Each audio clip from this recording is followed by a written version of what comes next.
Doctor Yunus সাহেব আসলে আমাদের বাংলাদেশের জনগণের কাছ থেকে কি চান, উনি এই জিনিসটা খোলাসা করার অতি জরুরি এবং দরকার। কারণ উনি কি চান আমাদের কাছে, আমাদের দেশবাসীর কাছে, আমাদের দেশের জনগণের কাছে উনি যেটা চান সেটা খোলাসা করে বলতে হবে। কিন্তু ওনার দ্বারা আমাদের বাংলাদেশি বা বাংলাদেশের জনগণের কোনো কাজে আসবে না, ওনার দ্বারা কোনো কিছু হবে না।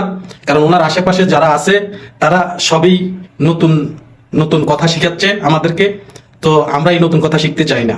আমরা চাই আমাদের দেশটা কিভাবে সামনের দিকে এগিয়ে যাবে, আমাদের দেশের মানুষ কিভাবে কর্মজীবী হবে, আমাদের দেশের মানুষের অন্ন বস্ত্র বাসস্থান কিভাবে এগুলো কনফার্ম আমাদের হবে, তারা কিভাবে দুই মুঠো ডাল ভাত খেয়ে বাঁচতে পারবে, তাদের কর্মসংস্থানের ব্যবস্থা কিভাবে হবে সেটা আমাদেরকে বলতে হবে।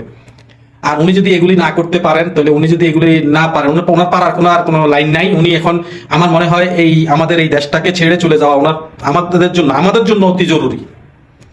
কারণ উনি বাচ্চা বাচ্চা পোলাপানের কথা শুনবেন, উনি দেশটার ভিতরে হট্টগোল বাজিয়ে দিবেন, আর উনি প্রতি মাসে একবার অন্যান্য দেশে ভিজিট না করলে ওনার চলে না, যেগুলি উনি ওনার নিজের কাজের জন্য করে, বাংলাদেশের জনগণের পকেটের টাকা খরচ করে। সো উনি যেহেতু এগুলি করতেছেন, উনি যেহেতু ভিক্ষুক, ওনার কাছে যেহেতু কিছু নাই, তাইলে উনি বাংলাদেশের এই জনগণের টাকাগুলি খরচ করে কেন ওনার নিজের কাজে ব্যবহৃত করবেন? উনি কি বাংলাদেশের জনগণের কাছে পাওনা আছে? উনার এমন কোন অবদান আছে উনি দেশের জন্য করেছেন, সেই জন্য ওনাকে সেগুলিতে আমরা তাকে সহায়তা করব? উনি এমন কিছু নাই। উনার আশেপাশে সন্ডা পান্ডা যেগুলি রাখছে সেগুলি দিয়ে কিছু হবে না। উনি দেশটাকে ধ্বংস করার পরিকল্পনা নিয়েছেন। তাই আপনারা সবাই যারা আমরা সবাই আছি তার বিরুদ্ধে জেগে উঠুন।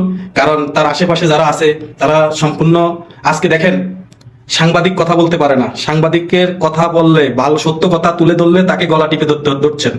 তারপরে জনগণ কথা বললে জনগণদের গলা টিপে ধরছেন। যে কথা বলবে তাকেই উনি বন্দিখানায় নিয়ে যাচ্ছেন। তা মানুষের কথা বলার অধিকার নেই, খাবার নেই, মানুষের দেশে চলতে পারতেছে না, ঘর থেকে বেরোতে পারতেছে না, কিছু হইলে ট্যাগ লাগিয়ে দিবেন। আপনার এইসব সন্ডা পান্ডা এগুলি দিয়ে কিছু হবে না। আপনার এই বাইরের দেশ থেকে আপনি শুনবেন পিনাকির কথা। পিনাকি কে? ইলিয়াস কে? এই বাংলার 18 কোটি জনগণের কে তারা? তাদের কথা শুনে তারা বিশ্লেষক এসে গেছে, এমন এক বিশ্লেষক এসে গেছে তাদের জন্য তাদের কথা শুনে আপনি ইয়ে করবেন। আর কতগুলো ফাজিলের বাচ্চা আছে বাংলাদেশে যে পিনাকির মতো, ইলিয়াসের মতো কথা শুনে রাস্তায় নেমে আন্দোলন করে, মানুষের ঘরবাড়ি লুট করে, মানুষের উপরে মুভ সৃষ্টি করে। এগুলি মানে কি বলবো, এদের কোনো মাথার গিলু আছে বলে আমার মনে হয় না। পিনাকি এক একটা কন্টেন্ট তৈরি করে 50 লাখ 60 লাখ টাকা কামায় মাসে। আপনি কি কামাইতেছেন? আপনি যে পিনাকির কথা মতো দাঁড়িয়ে নামতেছেন, আপনার দ্বারা কি ক্ষতি হইতেছে মানুষের? আপনার দ্বারা জনগণ ক্ষতিগ্রস্ত হচ্ছে। পিনাকি কে? সে কে এই দেশের? কি এই দেশের সে তো তার পিছনে, আপনারা তাদের পিছন অতীত গুলা দেখেন, তারা কি করে গেছে বাংলাদেশটার ভিতরে, তারা কেন পলাতক, তাদের সবকিছু তুলে ধরেন। সব ভেবে চিনতে মানুষের ডাকে নামবেন। আজকে দেশটাকে ধ্বংস করে দিছেন, এই দেশটাকে ধ্বংস করে দিছেন, এই দেশটাকে ভিতরে আর কিছু রাখেন নাই। আরো কিছু কিছু দল আছে, হেরা চুপচাপ, হেরা ভাবতেছে হেরা ক্ষমতায় চলে আসতেছে। আর ইলেকশনে হবে না, ক্ষমতা আইবে করতে, তোমাদেরকে ক্ষমতা দিবে? সে যদি এমনি বলে এমনি শুনো, তার কথায় তোমরা বসে যাও। সময় আছে এখনো। আমরা জানি এই দেশে যদি আওয়ামী লীগ না থাকে বিএনপি ক্ষমতায় আসবে, কিন্তু বিএনপিরও ক্ষমতা আসতে না দেওয়ার জন্য যতটুকু প্রচেষ্টা আছে তারা করে নিচ্ছে।